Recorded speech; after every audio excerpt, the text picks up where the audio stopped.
जय हिंद दोस्तों, हिंदी विद आफरीन में आपका स्वागत है। हिंदी विद आफरीन में दोस्तों इससे पहले वाली क्लास में हमने करे थे सर्वनाम। आज हम शुरू कर रहे हैं विशेषण। तो आइए जानते हैं विशेषण क्या होता है। तो दोस्तों विशेषण को ही इंग्लिश में एडजेक्टिव कहा जाता है तथा जब हम जानेंगे कि विशेषण क्या होते हैं तो उसके बाद हम ये देखेंगे कि विशेष्य क्या होते हैं और प्रविशेषण क्या होते हैं। तो आइए पहले हम जानते हैं कि जो विशेषण है वे क्या होते हैं। तो देखिए दोस्तों, विशेषण वे होते हैं जो किसी संज्ञा या सर्वनाम की विशेषता बताते हैं। क्या? जो किसी संज्ञा या सर्वनाम की विशेषता बताते हैं उनको हम विशेषण कहते हैं। देखिए कैसे, जैसे यहाँ पर दे रखा है हरी घास। अब यहाँ पर देखिए ये जो घास है ये क्या है? एक नाम है, यानी ये है हमारा संज्ञा। और हमने इसकी परिभाषा में या इसके अर्थ में जाना विशेषण के कि वह शब्द जो किसी संज्ञा या सर्वनाम की विशेषता बताते हैं उनको हम बोलते हैं विशेषण। अब यहाँ पर देखिए जब हमें ये दे रखा है हरी घास, यहाँ पर जो ये घास है ये संज्ञा है और संज्ञा की जो विशेषता उसने क्या बताई है? हरी घास। यानी ये जो हरी घास है ये क्या है हमारा? ये है हमारा विशेषण। क्यों? क्योंकि ये संज्ञा की विशेषता बता रहा है। तो ये हुआ हमारा विशेषण। अब उसके बाद देखिए जिस शब्द की, जिस संज्ञा या सर्वनाम शब्द की जो विशेषता बताई जाती है उसको तो हम बोलते हैं विशेषण, पर जिसकी बताई जाती है उसको हम बोलते हैं विशेष्य। तो यहाँ पर जो हरा है या जो हरी घास है, हरी है वो किसके लिए प्रयोग हो रहा है? घास के लिए। तो ये जो घास है ये हुआ हमारा विशेष्य। हरी विशेषण है, किसकी विशेषता बता रहा है? घास की। और जिसकी विशेषता बताई जाती है उसको बोलते हैं हम विशेष्य। यहाँ पर घास की विशेषता बताई जा रही है। तो ये हुआ हमारा विशेष्य। उसके बाद प्रविशेषण। प्रविशेषण क्या होता है? अगला देखिए, अमन घोर परिश्रमी है। यहाँ पर अमन क्या है हमारा? संज्ञा। परिश्रमी क्या है हमारी? विशेषता। और विशेषता किसकी बताई जा रही है? संज्ञा की। तो ये क्या हो गया हमारा? ये हो गया विशेष्य। क्यों? क्योंकि परिश्रमी किसके लिए बताया जा रहा है? किसको बताया जा रहा है? अमन को बताया जा रहा है। तो जिसकी विशेषता बताई जाती है उसको हम बोलते हैं विशेष्य। अब यहाँ पर देखिए हमें विशेष्य विशेषण प्राप्त है, पर यहाँ पर एक शब्द है घोर।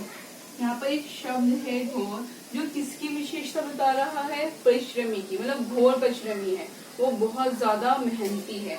तो यहाँ पर ये जो घोर आया है ये हुआ हमारा प्रविशेषण। क्यों? क्योंकि ये विशेषण की भी विशेषता बताता है। जो शब्द विशेषण की भी विशेषता बताए उसको हम बोलते हैं दोस्तों प्रविशेषण। जिसकी विशेषता बताई जा रही हो वो विशेष्य, जो विशेषता हो वो विशेषण। और विशेषण के भी अगर विशेषता बताने वाला शब्द है तो उसको हम बोलेंगे प्रविशेषण। जैसे हम प्रयोग करते हैं आज गर्मी है, तो गर्मी क्या हुई? विशेषता। पर आज बहुत गर्मी है तो गर्मी की भी विशेषता क्या बताई? बहुत। तो बहुत हमारा क्या हो गया? प्रविशेषण। आज बहुत गर्मी है तो बहुत क्या हो गया हमारा? प्रविशेषण। वह बहुत तेज बालक है या वो बहुत अधिक तेज दौड़ता है। तेज तो दौड़ रहा है पर कैसा? बहुत अधिक। तो वो हमारा क्या कहलाएगा? प्रविशेषण। ये तो हमने जाना कि विशेषण क्या होता है, विशेष्य क्या होता है और प्रविशेषण क्या होता है। वे शब्द जो किसी संज्ञा या सर्वनाम की विशेषता बताते हैं उनको विशेषण कहते हैं, जिनकी बताई जाती है वो विशेष्य होते हैं। और जिन विशेषण की भी विशेषता बताई जाए ऐसे शब्द हो तो उनको हम बोलते हैं प्रविशेषण। ये तो हमने जाना कि विशेषण, विशेष्य, प्रविशेषण किसे कहते हैं। अब हम देखते हैं दोस्तों कि ये जो विशेषण है इसको हम कितनी तरह से पढ़ते हैं। अब ये जो विशेषण है इसके चार भेद होते हैं, इसको हम चार तरह से पढ़ते हैं। पहला गुणवाचक विशेषण, दूसरा संख्यावाचक, फिर परिमाणवाचक विशेषण और फिर सार्वनामिक विशेषण। आइए पहले हम देखते हैं कि जो गुणवाचक विशेषण है वो वह क्या होता है। तो दोस्तों गुणवाचक विशेषण वह विशेषण होते हैं जो किसी संज्ञा या सर्वनाम की विशेषता बताते हैं, उनके गुण के किसी संज्ञा या सर्वनाम शब्दों के गुण, दोष, आकार, प्रकार, रंग, रूप, स्थिति, स्वाद,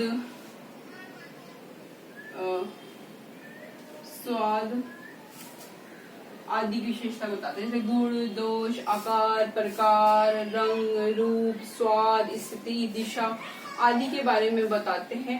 उनको हम बोलते हैं गुणवाचक विशेषण। जैसे मैं यहाँ पर बोलूं कि अमन बुद्धिमान लड़का है, बुद्धिमान लड़का है। अब यहाँ पर देखिए, ये जो अमन है ये क्या है हमारा, ये हमारा है संज्ञा। बुद्धिमान क्या है हमारा, विशेषण। बुद्धिमान है हमारा विशेषण। तो ये जो बुद्धिमान है क्या है, ये एक प्रकार का गुण है। तो वो कहता है गुणवाचक विशेषण में कि जो संज्ञा शब्दों के गुण, दोष, आकार, प्रकार, रंग, स्वाद, स्थिति के बारे में बताए, उसको हम बोलते हैं गुणवाचक विशेषण। अब देखिए, ये बता रहा है अमन बुद्धिमान लड़का है। एग्जाम में आपको इसी तरह से बुद्धिमान के नीचे अगर वो रेखांकित करके देता है और वह आपसे पूछ लेगा कि ये जो विशेषण है ये कौन सा विशेषण है, तो आप बताएंगे क्यों, क्योंकि इसके गुण के बारे में बता रहा है। तो ये हुआ हमारा गुणवाचक विशेषण। ऐसे ही अगर मैं बोलूं पवन बेईमान है, तो यहाँ पर जो पवन है हमारा संज्ञा है यानी विशेष्य है, और बेईमान क्या है हमारा विशेषण है। तो किसकी बता रहा है विशेषता, पवन की बता रहा है। ये जो बेईमान शब्द है ये क्या है, एक प्रकार का दोष। अब वो पूछ रहे आपको ये जो बेईमान है ये कौन सा विशेषण है, तो आप बताएंगे गुणवाचक विशेषण है। क्यों, क्योंकि गुणवाचक विशेषण में दोष भी बताया जाता है। ऐसे वो बोले पवन एक बड़े घर में रहता है। बड़े घर में मतलब वो घर का क्या बता रहा है, एक आकार क्या बड़े, तो वे भी हमारा क्या होगा गुणवाचक विशेषण। इस तरह से वो अगर आपसे पूछे, बोले कि खरबूजा फीका है, आम मीठा है, संतरा खट्टा है, तो मतलब क्या वो उसके स्वाद के बारे में बता रहा है, तो वो भी हमारा किस में आएगा, गुणवाचक विशेषण में। या रंग के बारे में पूछे काला, गोरा, पीला, नीला, तो भी वो हमारा किस में आएगा, गुणवाचक विशेषण में। यानी अगर वो आपसे गुण, दोष, आकार, प्रकार, रंग, रूप, स्वाद, स्थिति और दशा के बारे में पूछता है, तो वे सब हमारे किस में आएंगे, गुणवाचक विशेषण में। यानी गुणवाचक विशेषण वह विशेषण जिसमें संज्ञा सर्वनाम के लिए इन सब चीजों का प्रयोग हो या इन सब चीजों के बारे में बताया जाए, तो वह हमारा आता है गुणवाचक विशेषण में। दूसरा हम देखते हैं संख्यावाचक विशेषण। अब देखिए संख्यावाचक विशेषण क्या होता है। संख्यावाचक विशेषण दोस्तों वह विशेषण होते हैं जो किसी संज्ञा या सर्वनाम की संख्या का बोध कराता है, उसको बोलते हैं हम संख्यावाचक विशेषण। जैसे मैं बोलूं हमारी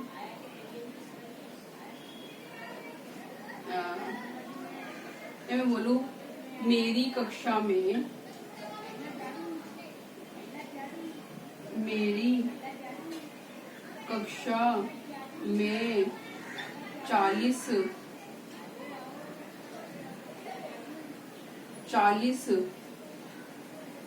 विद्यार्थी या छात्र हैं।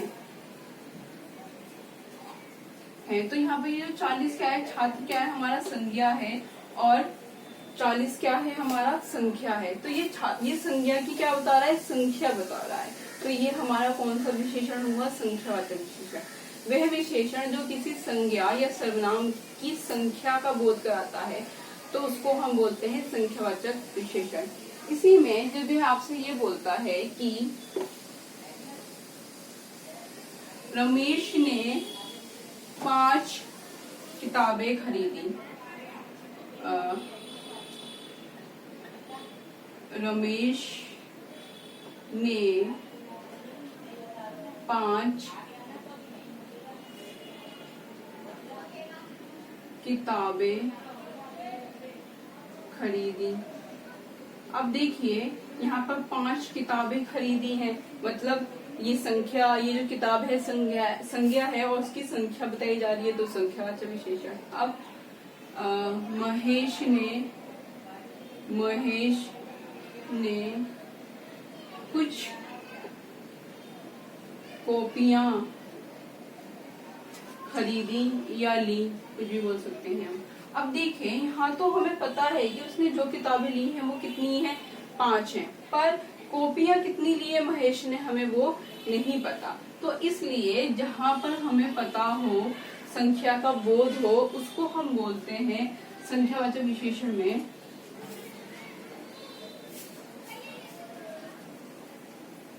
निश्चित संख्यावाचक विशेषण। जो ऊपर वाला है हमारा, उसमें देखिए हमें संख्या का बोध है, पता है कितनी है, तो वो हमारा निश्चित संख्यावाचक विशेषण। उसके बाद जो हमारा अगला उदाहरण है, उसमें हमें पता नहीं है कि कितनी कॉपियां ली हैं, तो वो अनिश्चित है, तो यह हो गया हमारा अनिश्चित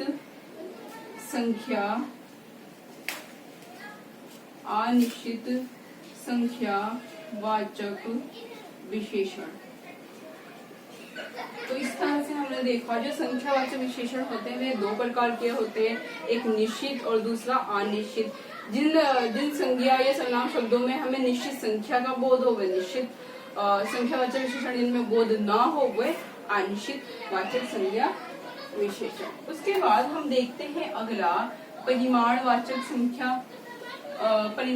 विशेषण। अब परिमाणवाचक विशेषण क्या होता है?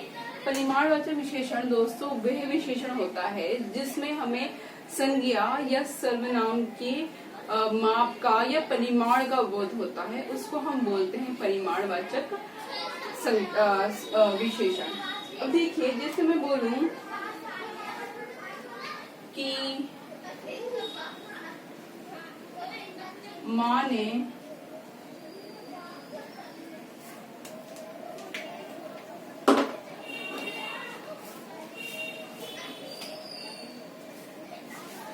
माँ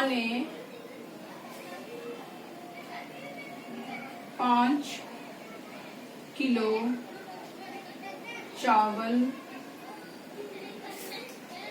लिए। माँ ने 5 किलो चावल लिए। यहाँ जो चावल है वो कितने लिए माँ ने? 5 किलो। यानी हमें चावल का जो चावल क्या है, संज्ञा है, उसका क्या माप बताया जा रहा है, परिमाण बताया जा रहा है कि उन्होंने कितना किलो लिया है। तो जहाँ पर परिमाण या माप बताया जाए तो उसको हम बोलते हैं संख्यावाचक विशेषण। उसके बाद अगर हम यहाँ पर ये देखें कि माँ ने कुछ चावल बांट दिया। अब माँ ने तो 5 किलो चावल लिया, पर जो कुछ चावल था वो क्या हुआ, माँ ने बांट दिया। इसलिए यहाँ पर हमें संख्या, यहाँ पर हमें जो माप है या परिमाण है उसका बोध नहीं हो रहा है। तो इसी प्रकार से हम संख्यावाचक विशेषण में भी 2 तरह से पढ़ते हैं, परिमाणवाचक विशेषण में भी 2 तरह से पढ़ते हैं, एक निश्चित परिमाणवाचक और एक अनिश्चित परिमाणवाचक। जिसमें हमें निश्चित हो कि हमने कितना लिया है, वहाँ पर निश्चित परिमाणवाचक। जहाँ पर ये निश्चित ना हो, कुछ, कम, थोड़ा, उसने कुछ चावल दिए, उसने ज्यादा दिए, उसने कम दिए, जहाँ पर ऐसे शब्द आ जाएं वह होता है हमारा अनिश्चित परिमाणवाचक विशेषण। तो हमने देखा जो परिमाणवाचक विशेषण है वो भी 2 प्रकार के होते हैं। पहला निश्चित, दूसरा अनिश्चित परिमाणवाचक विशेषण। इसी तरह से हम देखते हैं चौथा सार्वनामिक विशेषण। अब सार्वनामिक विशेषण क्या होता है दोस्तों? तो सार्वनामिक विशेषण दोस्तों वह विशेषण होता है जिसमें तुरंत संज्ञा से पहले सर्वनाम आ जाए, उसको बोलते हैं हम सार्वनामिक विशेषण। जैसे हम यहाँ पर देखते हैं ये है घर मेरा है। उसके बाद हम देखते हैं वह लड़की पढ़ रही है। अब आप यहाँ पर देखिए, ये जो घर है वो क्या है, संज्ञा है। संज्ञा से ठीक पहले लिखा है ये है, और आप जानते हैं ये जो ये है वो क्या है, सर्वनाम है। तो संज्ञा से ठीक पहले सर्वनाम आ गया तो ये कहलाएगा हमारा सार्वनामिक विशेषण। संज्ञा से ठीक पहले अगर सर्वनाम आ जाए तो वह कहलाता है हमारा सार्वनामिक विशेषण। इस तरह से नीचे देखिए, लड़की पढ़ रही है, लड़की क्या है हमारा, संज्ञा है, वह क्या है हमारा, सर्वनाम है। तो संज्ञा से ठीक पहले आया है तो ये कौन सा विशेषण हुआ, हमारा सार्वनामिक विशेषण। अब इस तरह से आप देखिए, जैसे यहाँ पर लिखा है ये घर मेरा है, अगर मैं ये लिखूं ये है मेरा घर, यह मेरा घर है, तो देखिए यहाँ पर यह मेरा घर है, तो ये क्या हुआ, ये हुआ हमारा सर्वनाम निश्चयवाचक सर्वनाम हुआ। हमने पढ़ा था ना इससे पहले, वो बता रहे ये मेरा घर है, मतलब वो निश्चित है कि वो जो घर है वो इसका है। पर यहाँ पर देखिए यह के बाद सीधा घर आया है, ना कि ये के बाद सीधा मेरा आया है। अगर वो इस तरह से पूछता है तो ये सर्वनाम हुआ, पर इस तरह से पूछता है तो वो सार्वनामिक विशेषण हुआ। तो ये थोड़ा सा कंफ्यूजन देता है, तो जब आप पढ़ेंगे तो थोड़ा इसको ध्यान से पढ़िएगा, तभी आपके क्लियर होंगे। सीधा अगर संज्ञा, सर्वनाम के बाद संज्ञा आता है या संज्ञा से ठीक पहले सर्वनाम आता है तो वह हमारा कहलाता है सार्वनामिक विशेषण। और इसी विशेषण को हम संकेत सार्वनामिक विशेषण ही कहते हैं। संकेतवाचक विशेषण भी कहीं कहीं लिखा होता है कुछ कुछ किताबों में।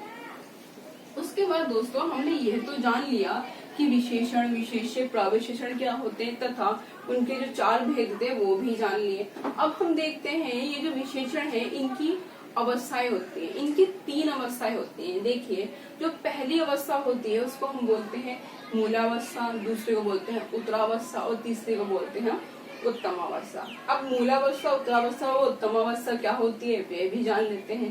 देखिए, मूलावस्था क्या होता है, मूलावस्था वह अवस्था होती है जिसमें किसी भी व्यक्ति की जब विशेषता बताई जाती है तो सिर्फ उसकी विशेषता बताई जाती है, ना कि उसकी तुलना किसी अन्य से की जाती है। यानी जब हम किसी भी व्यक्ति या किसी भी चीज की विशेषता बताते हैं तो उसको हम बोलते हैं मूलावस्था। जैसे मैं यहाँ पर बोलूं हर्षिता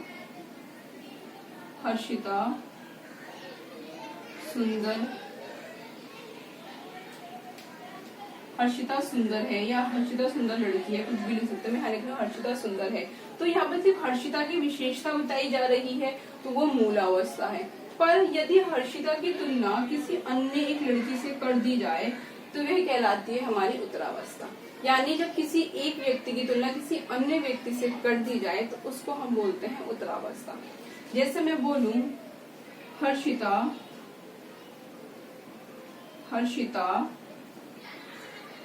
स्मिता से अधिक सुंदर है, यानी हर्षिता की तुलना किससे कर दी गई है, स्मिता से। तो ये हमारी कौन सी अवस्था हो गई, उत्तरावस्था। तीसरी अवस्था आती है हमारी दोस्तों उत्तमावस्था।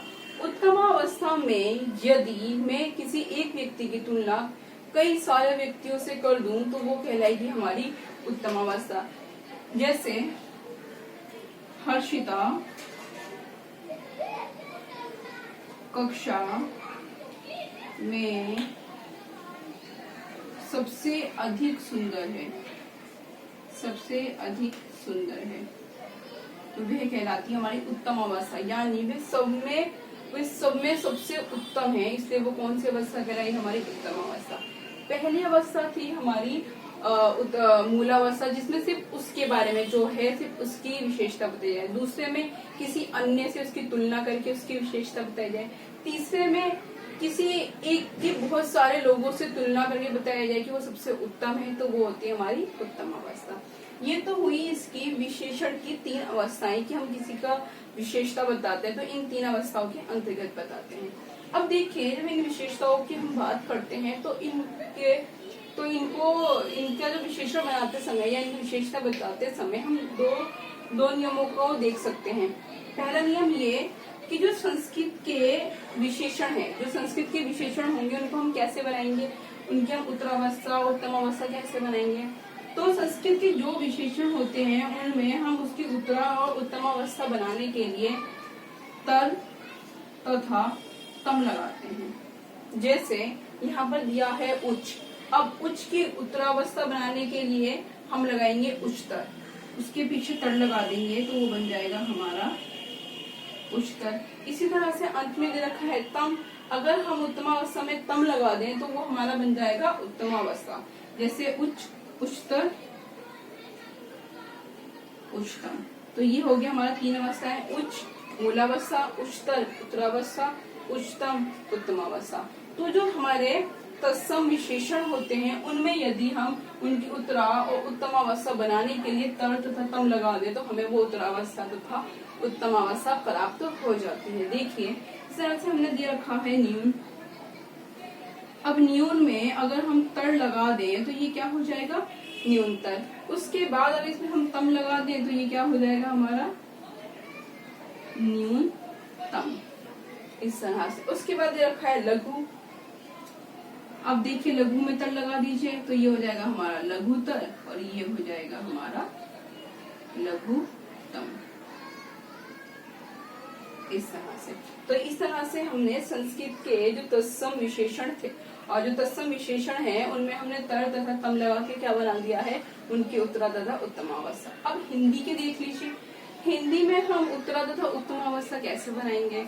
उसके लिए हम सबसे या अधिक लगा के इसकी प्यारा तथा इसकी उत्तरा तथा उत्तमावस्था बनाएंगे। अब देखिए यहाँ पर 3 शब्द दे रखे हैं, इनको हम बनाते हैं उत्तरा तथा उत्तमावस्था। यहाँ पर दे रखा है प्यारा, अगर मैं लिखूं इनके आगे अगर मैं यहाँ पर सबसे तथा अधिक लगा के हम क्या बना रहे हैं, इनकी उत्तरा तथा उत्तमावस्था। देखिए यहाँ पर प्यारे के आगे अगर प्यारा के आगे अगर मैं लगा दूं सबसे प्यारा तो ये बन गई हमारी उत्तरावस्था। अगर मैं लगा दूं अधिक प्यारा तो ये बन गई हमारी उत्तमावस्था। इस तरह से बुद्धिमान में देखिए सबसे बुद्धिमान, उत्तमावस्था में अधिक बुद्धिमान। इसी तरह से छोटा, सबसे छोटा, अधिक छोटा। तो इस तरह से हमने देखा कि अगर हम हिंदी में सबसे और अधिक लगा दें, सबसे और अधिक लगा के हम उत्तरावस्था तथा उत्तमावस्था बना सकते हैं।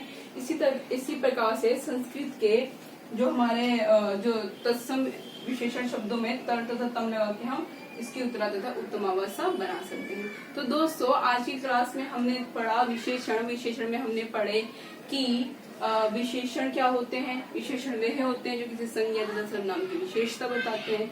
विशेष्य क्या होते हैं, जिसकी विशेषता बताई जाती है उसे विशेष्य कहते हैं। प्रविशेषण, विशेषण की भी विशेषता बताने वाले शब्दों को प्रविशेषण कहते हैं। उसके बाद हमने विशेषण के 4 भेद पढ़े, जिसमें हमने गुणवाचक, संख्यावाचक, परिमाण और सार्वनामिक विशेषण पढ़े। गुणवाचक विशेषण में हमने जाना जब गुण, दोष, दशा, स्थिति, रूप, रंग, आकार, प्रकार, स्वाद के बारे में बताया जाए तो वे हमारा आता है गुणवाचक विशेषण में। संख्यावाचक विशेषण में हमने 2 पढ़े, निश्चित संख्यावाचक तथा अनिश्चित संख्यावाचक विशेषण।